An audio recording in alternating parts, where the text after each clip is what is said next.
everybody. Hope you're well. Hang on for 2 shakes of a lamb's tail here. It's going to take a second for everyone to get logged in. Hope I grabbed the right link. There's always a excuse me, a meeting link and a webinar link. And okay, looks like I got the webinar link. Okay, good.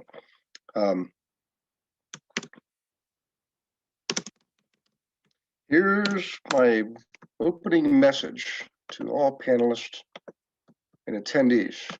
Okay, and I'm going to unmute you, so hang on just for a second. I'm going to promote you, that is. Okay, let's see. Tom, good to see you, buddy.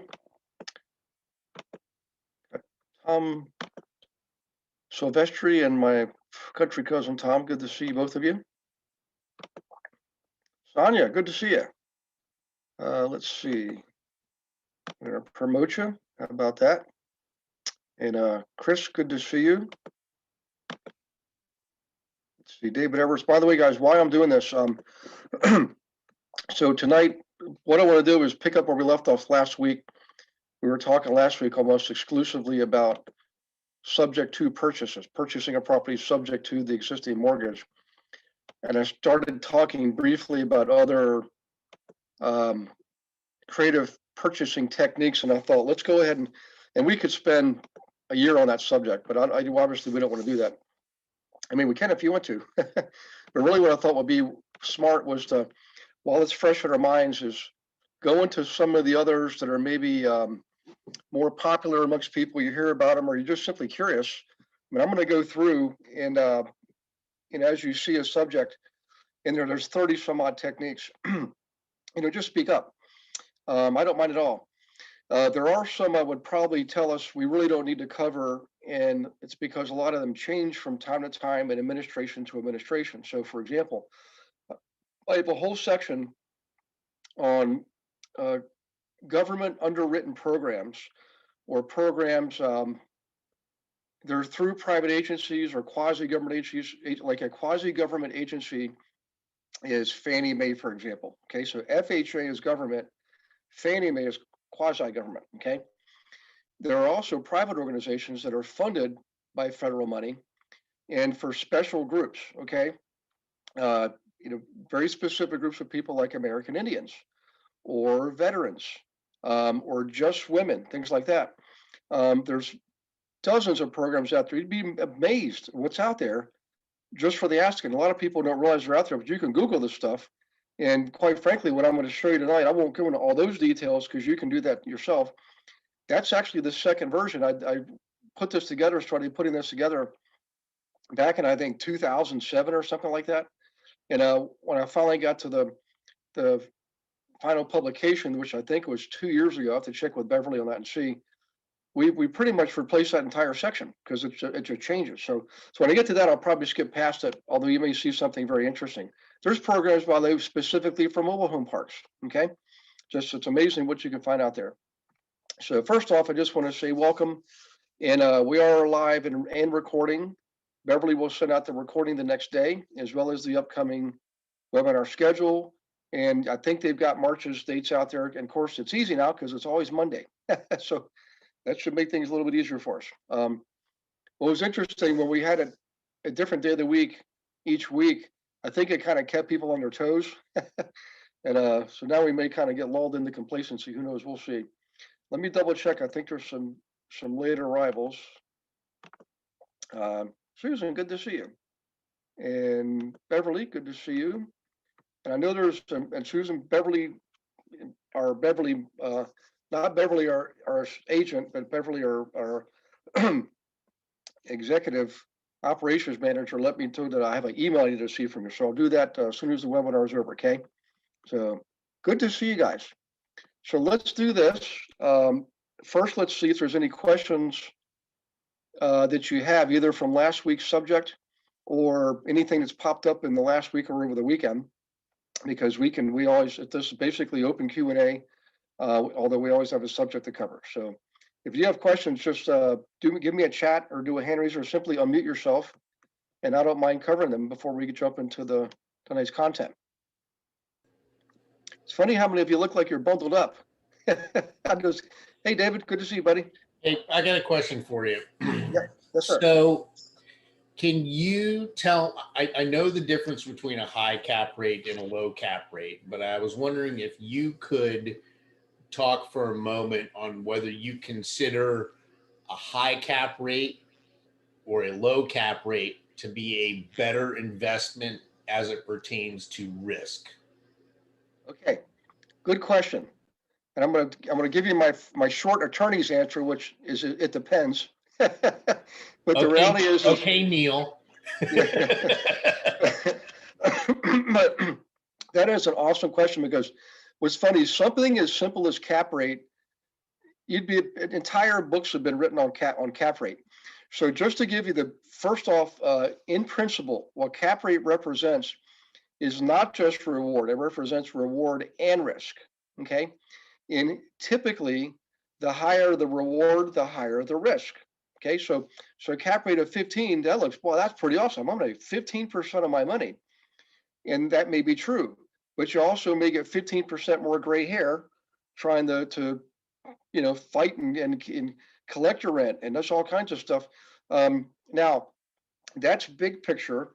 So cap rate represents risk and reward, and if you think about it, it makes sense. Cap rate is generally in an inverse relationship to price. Okay, so the more expensive a commodity is, the more expensive a property is, generally the lower the cap rate, but also the lower the risk. In other words, if you've got a class A plus property, brand new built, luxury, top of the chart, chances are there's going to be little risk there. It's risk as far as property risk, like you're not going to have to worry about the roof being ruined or the furnace being bad because it's a brand new building. So A plus grade A property generally is going to have very low cost associated with it for a period of time.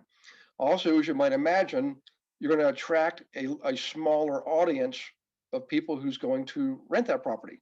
Fewer people can pay.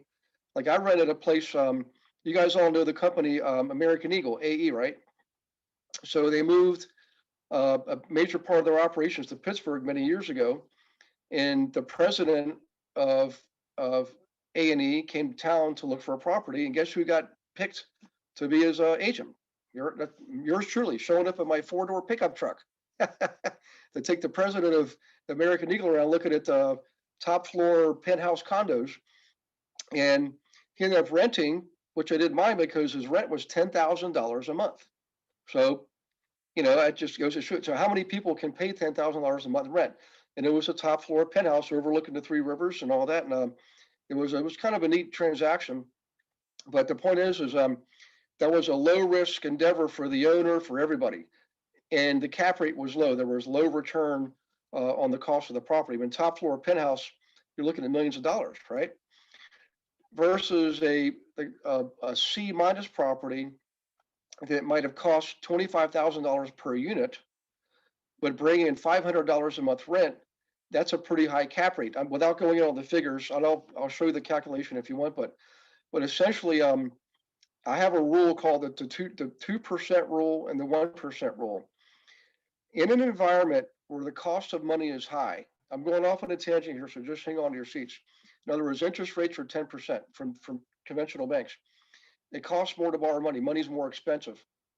So in those environments, I want my monthly gross rent to be 2% of the overall price of the property. In other words, if I'm going to spend $100,000 on a unit, I want to be receiving $500 a month in rent. $500 is 2% of $100,000. Everybody with me so far? Am I getting that right? No, 2,000. I'm sorry, 2,000. I never was good at science. That's supposed to be a joke. But essentially, I want $2,000 a month gross receipts coming in on a $100,000 property. Okay, so nowadays when money's cheap, it's inexpensive to borrow money. I'm okay with a 1% rule because I know on a $100,000 mortgage, my rents are going to be extremely low. I mean, my mortgage is going to be extremely low. So if I have $1,000 a month rent coming in, I'm probably going to be able to cover the mortgage and everything else and have some cash flow coming in. I'm not saying I would necessarily do that deal. I'm just saying it's happening all over the place right now. And every one of your markets, I guarantee you, a lot of deals are using the 1% rule right now. And I've had a seasoned veteran investor on a conference call earlier this week, last week, excuse me, um, wanting to invest in South Florida. Okay. And he said he's fine with a 1% gross rent multiplier. And I said, oh, well, I know you're a veteran. You've told me you've invested in all over the world and blah, blah, blah. Got about $20 million to invest. And he said, we know that, but we're okay with the market. We understand where we are in the market, and we're pretty sure we know where the market's going, and we're okay with the 1% rule. So I said, okay. Now back to the cap rate.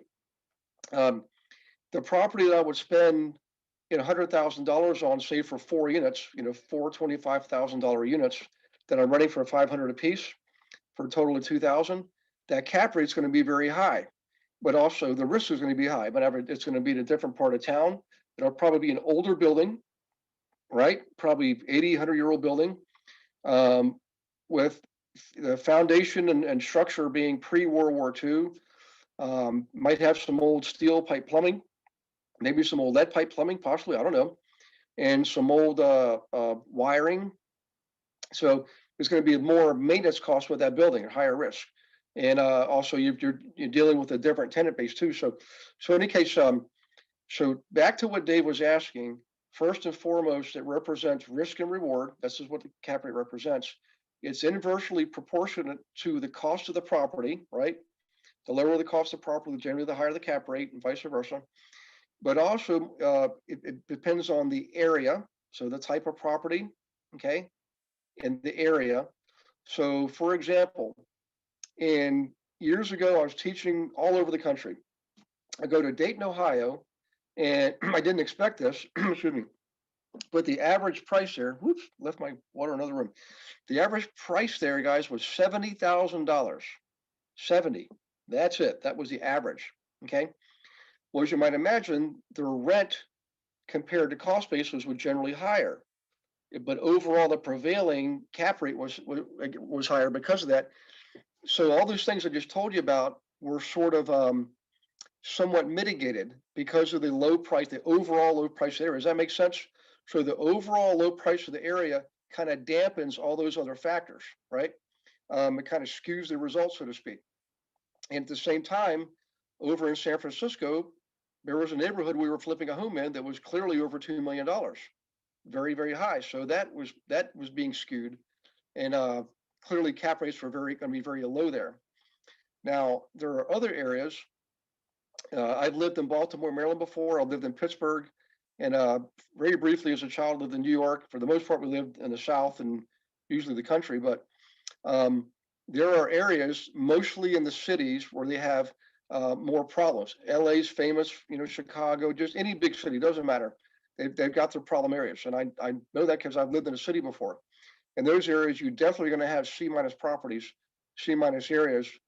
A lot of older properties, over 100 years old, very densely packed in there, and sometimes high unemployment, things like that. So where you are in the country has a big impact on it, and then where you are in as far as demographically speaks, if you're in a city versus outside a city, that'll have a big impact on it. Now, having said all that, what I would consider reasonable it depends on the investor too. I know in the early days when I was starting off investing, I was going for the highest cash flow I could get. So I knew what I was doing. I knew I was going for C properties, C minus properties, but I was getting a higher cap rate, which meant I had more cash flow per cost basis. Okay. Now that I'm seasoned, I only will buy C plus properties or better. I have nothing against the C minus properties. It's just where I am in my life. Okay, I don't want that anymore. I would rather get the better properties and play the waiting game and basically wait out on appreciation.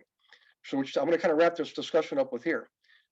So here's what it comes down to for the investors. Most of us, most agents, when we think of investors, we're thinking they only want cash flow. And again, in the early part of a career, I would say that's generally true. But I also would tell you, a lot of seasoned veteran investors, they want cash flow and appreciation. So willing to give up some cash flow, they're willing to give up some cap rate for a better property, a newer property, better condition, better part of town, because over time it's going to appreciate more. And it's not just because they can sell it for more money when they're 85 years old, it's that they can leverage it and borrow against it more. Having a better, more expensive property gives you more leverage capability. Banks like them better. They appreciate more. The neighbors like them better. It's just, there's a lot of logic for that. Um, and I know because I know the business now, um, I would rather have a portfolio of really nice properties that I can borrow against, getting like a blanket mortgage. And we'll talk about blanket mortgages here in a little bit, um, to skim off the equity in a conventional or a commercial blanket mortgage to go buy another big building, right? And then rapidly pay down that line of credit. I use a line of credit is what I use. Pay it down quickly. Now I've got all the original properties. I didn't sell them. I just basically skimmed off the equity, paid that debt back down. And I've also got a brand new income producing asset over here that only has one first mortgage, and it has built-in equity also. Okay, you see what I'm?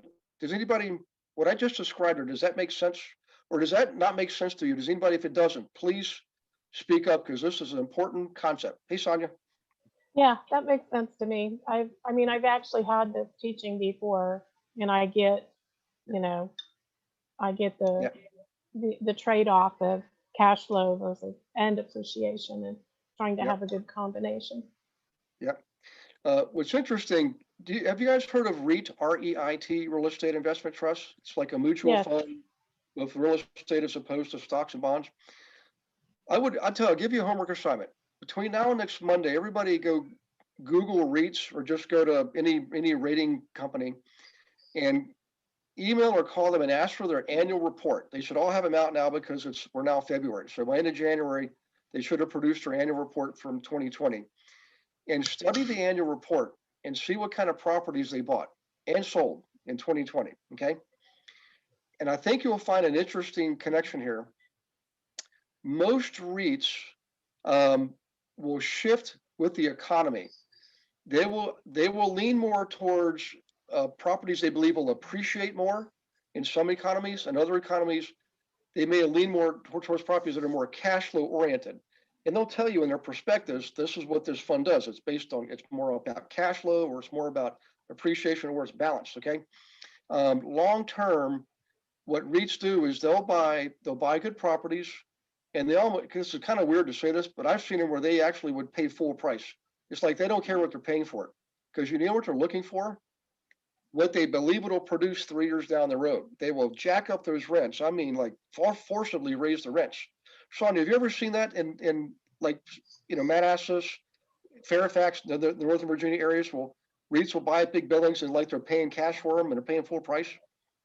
I actually am not aware of activity of that nature in the Manassas area, Yeah, but I'm aware that it does exist. yeah. Well, have you noticed how rents have increased a lot in the last, say, 10 Oh, to yeah. 15? Yep, Well, I know, for example, the value of my personal property and the rent, yeah, if I'm debating whether to sell or rent. yep. Well, Yeah. here's why this is important. When an appraiser evaluates a big building, a big commercial building, 200 units, 1,000 units, they use what's called income approach evaluation. They really don't care so much about what the other buildings sold for down the street. Right. What they care about is how much income this thing is producing, net income, by the way. Okay. So if you think about it, let's say a REIT buys a 100-unit building that's bringing in $1,000 a month per unit. So that's $100,000 a month. And they feel confident they can raise it by 20% to $1,200 a month per unit. Okay. So they just added, what is that? 100 units times $20, that's $2,000, right? Per month, which is $24,000 a year. Okay. And if it's a 10% cap rate area, they just added nearly $250,000 to the value of the property in one rent raise for $20 a unit. Right. Okay. And I've also looked at the concept of looking for um, um, purchasing properties where you can see where the improvement can occur, and Yep. you can do it with little financial input, and then automatically you can increase the value of your property over a year or Yep. two. Yeah. Yeah. And I think you did Places the that math have, wrong. Yeah, should have said 200 a month, but yeah, thank you, Sonny. I appreciate that. And they'll so when you look at net operating income approach to valuation, it is truly based on the net income. So would you agree most cost with running properties is relatively fixed? Property taxes, insurance, your mortgage is relatively fixed. Yeah. So when they raise rents, even though to them it's maybe only 20% rent raise, they may have literally added, they may have doubled the value of the building, potentially double the value of the building in one move. And they will do Right. that aggressively over a 2-3 year period. And like the building I showed you guys, what meeting was that? It was the first big building I bought. It's now 90 units. When I bought it was 78. So we paid about $1 million for it. This was long ago, so that's why we could pay $1 million for it. We raised the rents from an average of 400 to an average of about 550 per unit. And that $150 rent raise, which was about maybe a 30% raise over time, actually doubled the value of the building. Now, for us, we were new. We muscled our way through that one. It was a brute force. We didn't have the management experience. We just were out there all the time, replacing boilers and roofs and parking lots and spending a lot of money. Mm-hmm. It allowed us to raise the rent. And know what we know now in hindsight, we can be more selective and look for properties that have management issues Right. and not physical issues. Okay. Right. Yeah, exactly. It's funny. This may sound crazy, but in the early days, the management issues caused me the most gray hair. But I will tell you, I'd rather have a property with a management issue than a maintenance issue any day of the week, because Yeah. you can manage yourself to profitability. But if you're going to have to replace a plumbing stack in a 4-unit building, and you realize you're thinking of replace it in the basement area, the garage area, then you realize you got to go up another floor, another floor, another floor. That's a lot of cutting and sawing and drilling, a lot of cosmetic damage. I mean, it's just crazy the amount of money you can. And all of us have done kitchen remodels and bathroom remodels and things like that. You know how you think you got the perfect plan, and I'll be done with this kitchen remodel in 2 weeks. And you open up a wall to replace a pipe, and there's electrical in there that's old electrical. Now you got to replace that, and then you Yeah. see the bad. It just goes on and on and on. With management issues, you can determine that by ahead of time getting the rent rolls, looking for patterns of missed rents and things like that, Right. and looking at their rents compared to the market, what the prevailing market's providing. And you can tell if something's been ignored, mismanaged, or high vacancy rates are easy to tell. Late collections all the time. No late. How about this? Late collections, but no late fees. That's a Yeah. classic. Yep. So we would move in, basically just move in with, we call it the new sheriffs in town, and move fast. And if you have bad tenants, you go off to the worst. Get the worst ones first. Get them out of there. It'll kind of, the other ones will kind of be whipped into shape, so to speak. You just basically make an example out of the worst one. And again, stuff like that, it's all management. And once you do that, it's easier, it's less expensive. Everybody loves you for it too. The neighbors and the police, everybody loves you for it.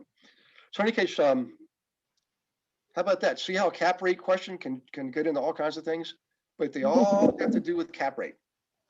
At the end of the day, it's the investor though. You just want to ask the investor, what's more important to you, cash flow or appreciation? Ask them to rate on a scale of 1 to 10, because they'll say both. They'll say, I want to make as much money as I can, but tell them, say, look, here's the deal. Let's say you only had so much money for one property and you had a holding period of 10 years. What would be more important, making $1 million in cash flow or making $1 million in appreciation? And try to get them to rate them 1 to 10. And probably the younger people would opt towards the cash flow. The people more senior would opt towards the appreciation. I don't know. I'm just throwing it out there, but that's a great question to ask people, and that'll help you determine what kind of properties you go find for them. Okay. And by the way, what's more important to an investor, cap rate or a cash on cash return? A seasoned investor. Cash on cash. Cash return. Yeah. Cash on cash every single day. Yep. Because see, cap rate reflects more of the area, right? That's why a lot of investors come in an area. So Pittsburgh cap rate's usually about 8%. Atlanta cap rate's like 11%, whatever. But they're only using that as a guide. And then when you go look at properties, they calculate cash on cash return relative to the cap rate, because you can manipulate cash on cash return more than you can manipulate cap rate.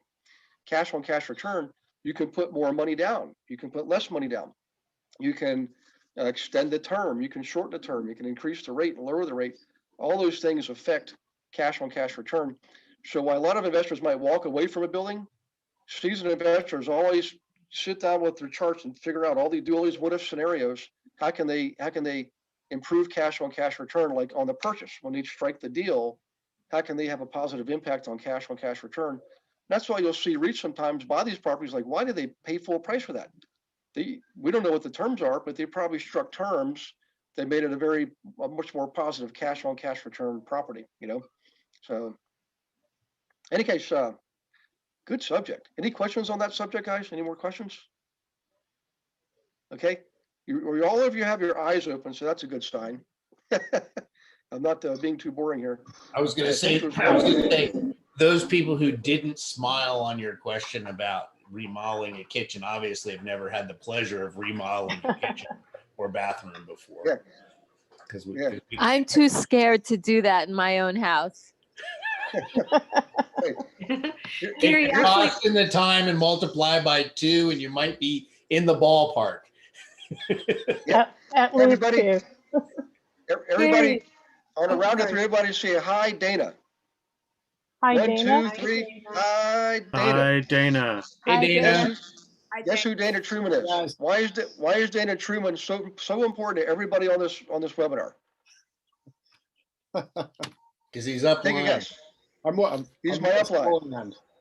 If it wasn't for him, I wouldn't be here. Elvis behind me. Yeah. And as you can see, we're clearly twins.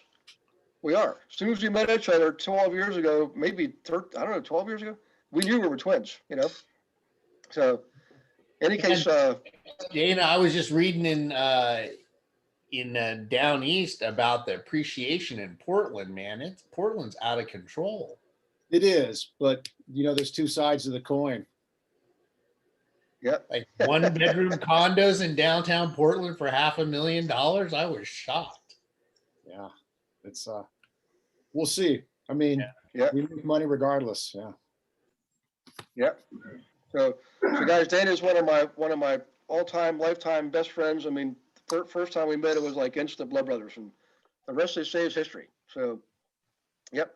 Okay, let's jump into some more content here. Hang on 1 second. Hopefully I can find it. There it is. Can I ask a question? Yes. I just ran across the concept of shared housing and the amount of government funding. Hello, am I still here? Yeah. Okay.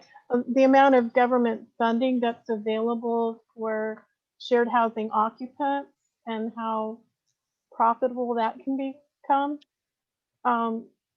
Because the concept was you buy a higher end home and create a shared housing situation, and you have multiple occupants. And there's a variety of specialty groups that could benefit from this, and it helps improve their outcomes in life. People on prison release or drug rehabs, or autism occupants, or special needs people, or seniors, like the Golden Girls or the Golden Boys clubs, not clubs, but specialty homes. And the amount of funding per person creates a very sustained and secure income potentially for this property, and you can afford to pay retail for these properties.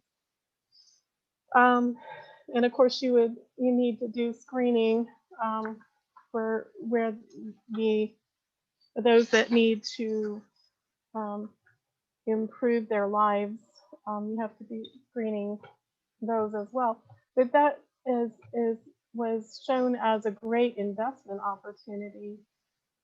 And I'm just wondering, has anybody heard of that or seen it in operation and have any idea whether or not that's something worth looking into further? Investing in shared housing properties. I haven't seen Yes. it in, I have done, we have a really big need for that demographic in our town. And I'm literally just now doing 2 of those. One has 17 rooms and one has 11 rooms. And yeah, they're wow. great. Well, I know I've Cool. worked with mentally handicapped adults, and they lived in shared housing homes.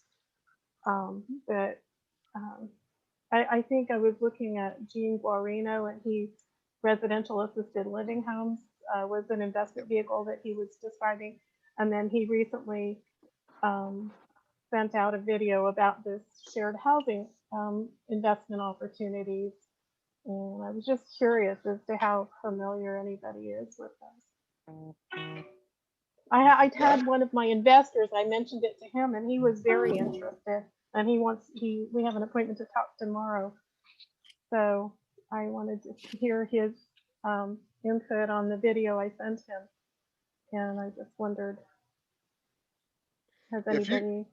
if you There's could, a Sonia, program for veterans. It's called Yes, yes, VASH, and it's a lot like your Section 8 qualification as far as the property condition. And like you yeah, said, they have to be in a program to better themselves, so that they don't have. It's pretty much for the homeless veterans that want to get out of their homeless status, exactly. because there's a share of veterans that just want to stay homeless, which is quite sad. But it's VASH, Okay, and your local VA connection people can tell you how quote unquote landlords, property owners participate on that side. okay. Yeah, my former business partner and I looked at purchasing a property that was operating two separate. It was two adjoining buildings, and they were operating one for veterans and one for um, recovering addicted mothers with children. And they had in-home programs that they were running. And we were going to buy the property from them, and they were going to rent that for 20 years. And we were looking at that, but the condition of the home was pretty bad, so we decided it wasn't going to be cost effective for us at the stage we were at as far as the funds we had to invest. But that's the only experience I've had with it, was looking at that. But that was kind of at arm's length. I never got into it in depth. So I just wondered. yeah, if you could, Sonia, gather some information, and we can perhaps talk about it more next week. Okay. I haven't done that myself. I've been involved with other government programs, even those that were non-government, like in fact, the building I was telling you guys about earlier in 2009, 2010, we started using it to house. We would sponsor refugee families from Burma and Nepal, put them in Yeah, our. I remember you talking about that. Yeah. Yep, but it was all private. The government had nothing to do with it. However, um, I know of homes where doctors would buy them. They would apply for and get the proper, or make sure the proper zoning was there. And they would, it's called group housing, and there are occupancy codes for that, so they could bring in recovering addicts, all kinds of categories. In fact, I just Mhm. spoke to someone today that we're bringing onto the team. He's got a team of 12 people, and they have property management. And I told him about the Healing House Foundation, and I said I needed somebody to run the investors group where they're in Pittsburgh. I don't have anybody up there to run it. And he said this guy would probably do it. He's a recovering addict, and also he's an ex convict. He's a Oh, wow. served time. My investor is looking in Pennsylvania too, was where he was looking at possibly doing this. So that sounds like a really good What I thought connection. with this guy is I'm going to make him in charge of collections on the property management company. If he's an ex-con Mhm. like that, no, just kidding. Mhm. In any case, there's a big need for that. The guy I showed you the video was probably 3 weeks ago. His name is Mark Rickert. He's in Albuquerque, and he did the video on the dog park and all that. So he's and I'll just tell you, because he's open about it. He still goes to AA every week, and he doesn't hide it. He's proud of it, but he has a special program for people who've been incarcerated really do want to get back in society and Right. contribute. And so I said, well, we could probably do something with that with Healing House Foundation. He's down in Florida, actually, this friend of his. So I said there might be a way for him to be involved with maintaining the properties. That's his thing. He wants to be in the building and construction and remodeling and all that. Mm-hmm. I said, well, let's have a meeting about it and talk about it. But for the most part, there are a lot of government programs, and I'll show you guys in the material. I think Beverly sent everybody the link, electronic link for the book after last week's meeting. In there in the creative purchasing techniques chapter, there's a whole section just on government programs. In fact, I'll just go ahead and let me share my screen again. Whoops, where's my share screen? Hey, Here Mama. it is. Share screen. Yeah, I So just let me SIM card, I think. do down here first. Let me go there first. Let me go. The funny thing is, the beginning of tonight's class, I said I wasn't going to go over the government programs. Isn't that funny how things can? Well, I heard you talking about government programs, but I missed the very beginning of the conversation. I was like, oh, this is exciting. Yep. I don't Okay, know. let me lease options. I think this is the section up here. All right, almost there. Hang on one second. Clears the paper, create multiple notes using one note as collateral, sell the paper discount. Sell the rehabs at closing. I thought it was before lease options. Maybe it's after lease options. I don't think Melanie's on that, but she was asking about partnerships last week. 1031 exchange. Okay. 1031 exchange is not what we're talking about government programs, although it's a exchange type program. And we'll talk about that in another class because it's an entire subject in and of itself. Partnerships, maybe it's at the tail end. Partnerships is a long section. Everybody should study that. Yeah, it's a sore subject for me. All right, I've obviously passed it up. Let me go back up here. Here we go. All right, let me get to the beginning of this section here.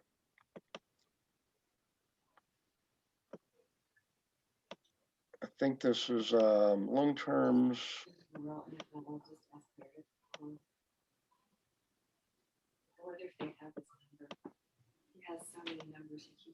Mortgage. Okay, I think I'm in the right place. Strategy 21, federal, state, and local real estate related programs. Okay. Okay. So if you go to this, it starts on page 195. Just to give you some highlights here.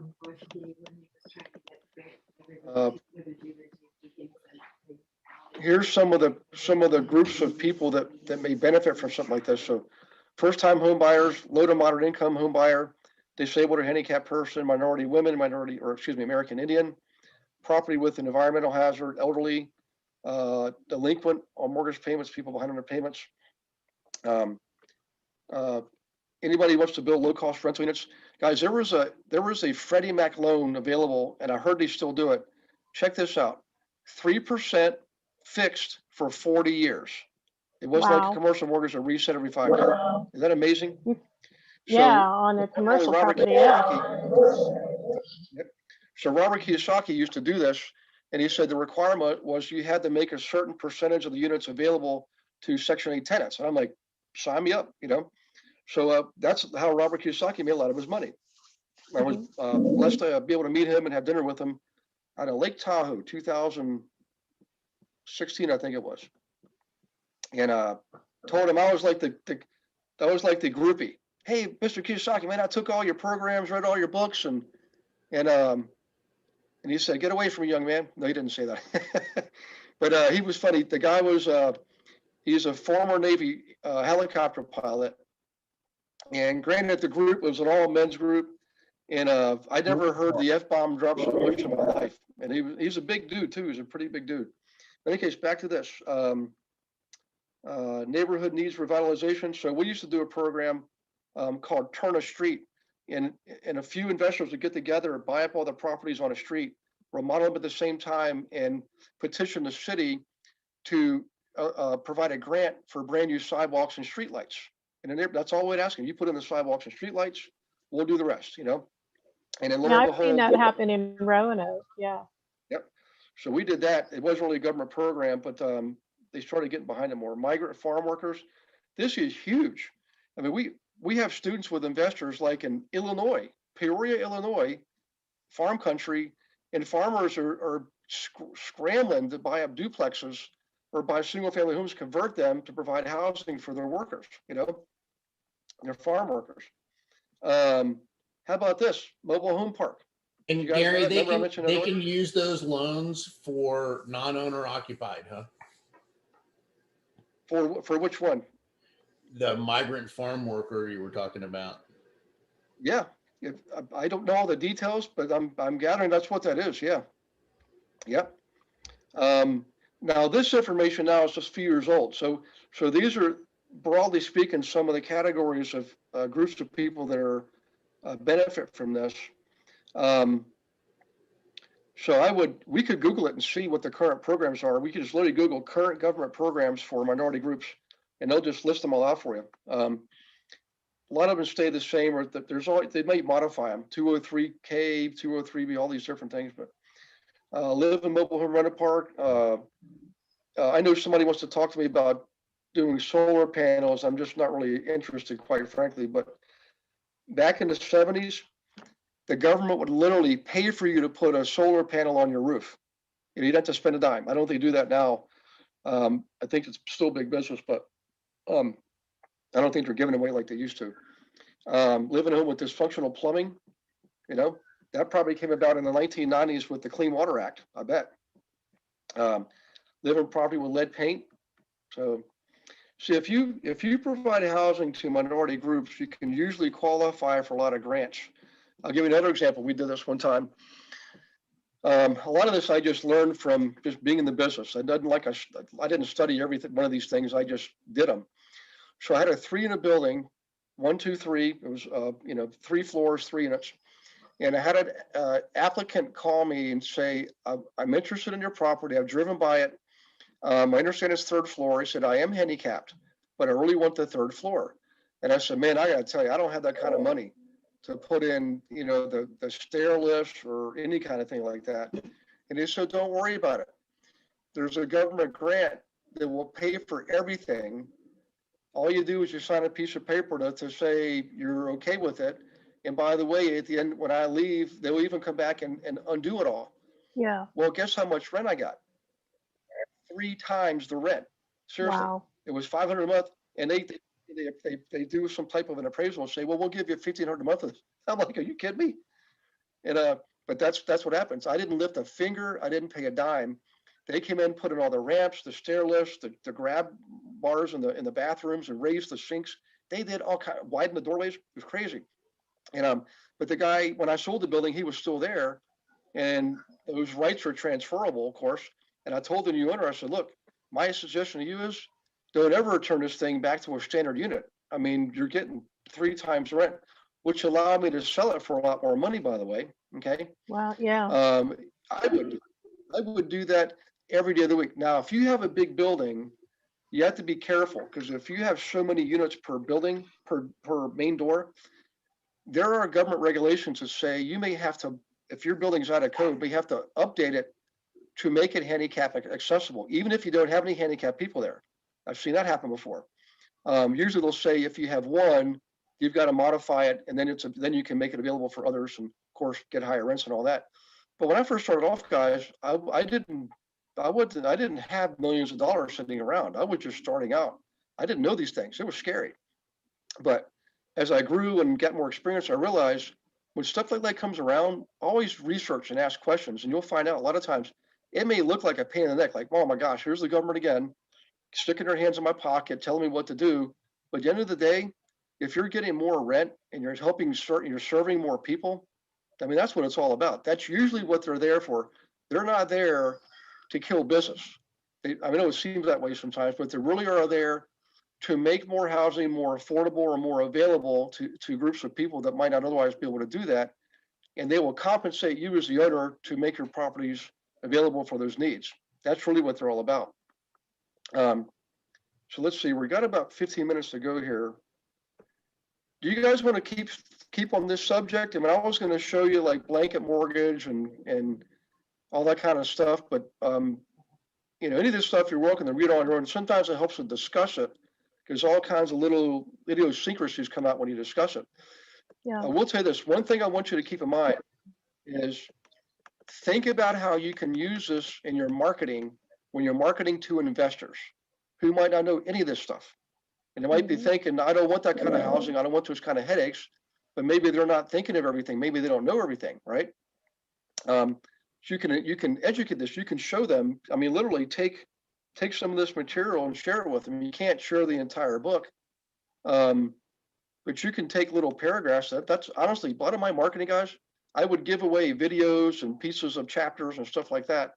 And you're giving out good information, and they associate that with you, and they're likely to come back for more questions, and eventually you get a deal out of it. All right, real easy, cash out refinance. This is one of the main ways I made money in the early days. So we would pay cash for a property, fix it up, raise the rents, and when it was all rented out, go to the bank and say, I'd like to get a brand new mortgage on this property. Because we paid cash that didn't have a mortgage on it, or I used a blanket loan approach, scraping equity out of other properties to buy this one for cash, right? So I increased debt on the others to buy this one, refinance, pay off that line of credit, and free it up to do the next deal. So in other words, let's say I had 10 think monopoly. Say I had 10 properties that I scraped the equity off of in a blanket mortgage set up as a line of credit, like a checking account. Stroke a check, buy the new property, fix it up, raise the rents, go get its own first mortgage on it, right? And I get cash because there's no debt on it, right? So I get the cash, pay back that line of credit down to zero and reuse that over and over again. And by the way, quick class quiz here. Whenever I would add a new income producing asset, add a new property to my portfolio, what did that commercial lender do for me on that line of credit? Just shout it out or unmute yourself. Tell me what you think you did. So I had 10 buildings. Now I've got 11. I had a line of credit that was on the 10. I just added an 11th, right? With solid equity and cash flow. What did that lender do for me? Extend the line of credit. Extended a line of credit with another property as collateral and more borrowing capability. Yep. So I basically used the Burr method with the additional step of renting. So I didn't flip them, I kept them. So buy, remodel, rent, refinance, and kept increasing that line of credit to the point where, when I bought that big building, I didn't use any of my own money. I had not one dime, crazy. So in any case, let's see. So that's an easy one to figure out. In any case, all kinds of good information in here. Combination mortgage insurance for manufactured home and lot. I haven't done this, but Mark Rickards' dad was a huge mobile home park investor in New Mexico and Florida both. We could probably get him on one of our weekly webinars and see if he can give us a rundown on this stuff. Have either of you ever dealt with mobile homes or mobile home parks? I looked at buying one. I put an offer. Yeah, I haven't done that. Was it to buy the park or the individual mobile homes? The park. Yeah.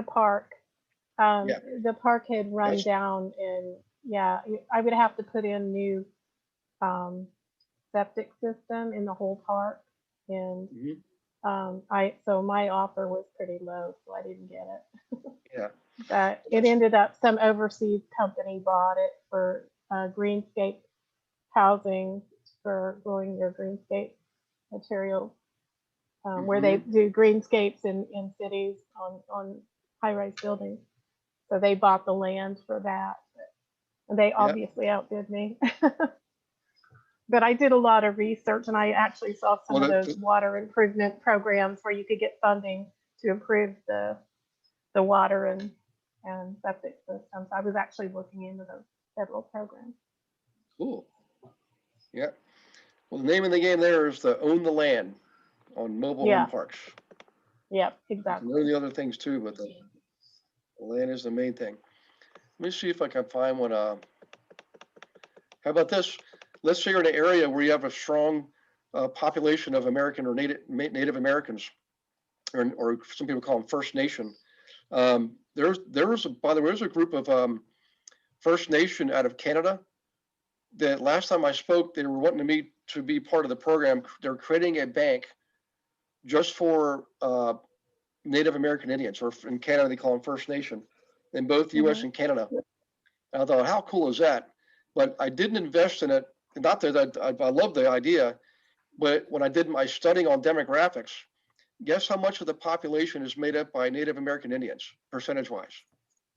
Very small percentage. Very, very small. So obviously in banking, you want to appeal to as many people as you possibly can. So, but I asked them, I said, how is it you're able to do this? And here's the answer right here. Native American veterans.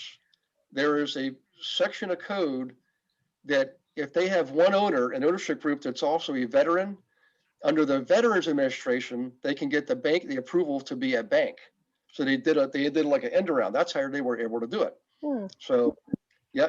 But I said, well, wait a second. What about serving the general public? Can you still do that? I kind of lost interest in the project, quite frankly. But what an amazing idea, you know. Hey, Gary, I'd be really interested to know if anybody has approached some of these Native American groups that are running the casinos to try and set up some funding through that, because some of these casinos are just, some of these small pockets are just making stupid amounts of money.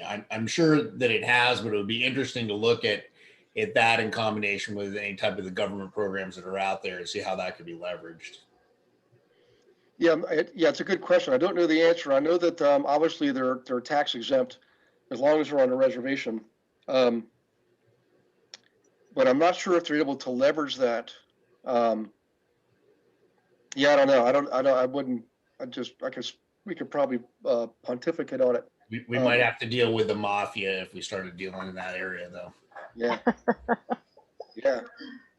Yeah. So let's see here. Let's see if anything pops up that might be disaster victims. There you go. And I know for anybody who lives anywhere on the coast, chances are you're going to be involved with some projects like this. And in fact, I know one of the agents we're looking to bring on the team is in Lake Charles, Louisiana. And if you remember back in the late summer, early fall, they got clobbered. The first one was a direct hit. Remember that, Dave? That the eye went right smack into Lake Charles, and a few weeks later they got a second one. Yeah, yep, crazy. So his name's Rocky, and Rocky's son lost his house, completely gone, just wiped away. And they're getting all kinds of government loan programs. Also, they got through I forget I don't know if FEMA. I think FEMA runs it. They insurance adjusters are running around just literally just writing checks, just stroking checks right there on the spot, handing out checks for people to rebuild. But there were also a lot of government programs being like 203H, you know. So, in any case, and Dave, your area too, you probably had some damage. I don't think it was as bad as Lake Charles, but I'm sure within driving range, you had some properties that were damaged, you know? Well, we had properties that had damage within a couple miles of us, and there was certainly a lot in downtown Pensacola. Yep. Let's see here. Home rehab, mortgage insurance. I mean, it's just the list goes on and on, guys. I tell you what, I'm gonna go ahead and start to wrap this one up, because we could go into the weeds, and I'm here alone with my mother again, and we got some challenges, so I'm gonna get back in there and help her. But if you could, let's do this. What was the assignment I gave everybody earlier? It was to I'm drawing a blank. Right at the beginning of the webinar. Google Rates. Reese, yeah. Reese, I'm sorry. Thank you, Tom. Yeah. So Google Reach, and then also look in that chapter on creative purchasing techniques. and see if you can see something that might be applicable to your area, and see if you can come up with a marketing idea, like a slogan or a pitch that you can use in your area. And that'll really set yourself apart from the crowd. Okay. Instead of doing, hey, I appreciate everybody's referrals, or call me about FHA financing, say, did you know in our area, you may qualify for a government rehab loan if your house was flooded in the last hurricane. You know, just be creative, and let's see what you come back with next week. Okay. Okay, guys, any other questions? You're okay? Sorry, I hijacked the topic. No, that's quite all right, Sonia. Hey, Dana, tonight's a little bit Super different. interesting, Sonia. Yeah. Dana, we got more into creative purchasing techniques tonight and last week. Normally it's all about marketing, serving agents directly, things like that. So we'll kind of get back into that mode probably another week or two. Very cool.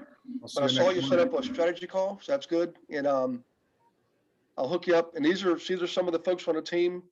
Tom Zachalar and I we're country cousins. Okay, we live very close to each other in Virginia, and we're in-laws. I thought that was New Hampshire, the background I was seeing there.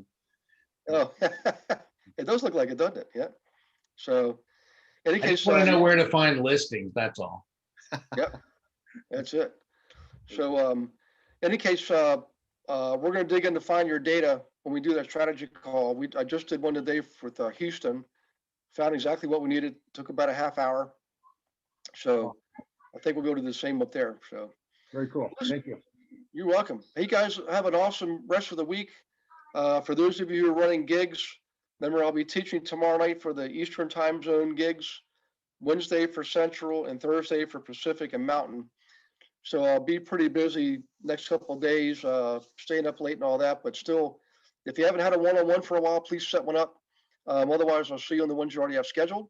And also, I'll see you next Monday. How about that? Okay. Sounds Take good. care, guys. Good night, everybody. Bye-bye.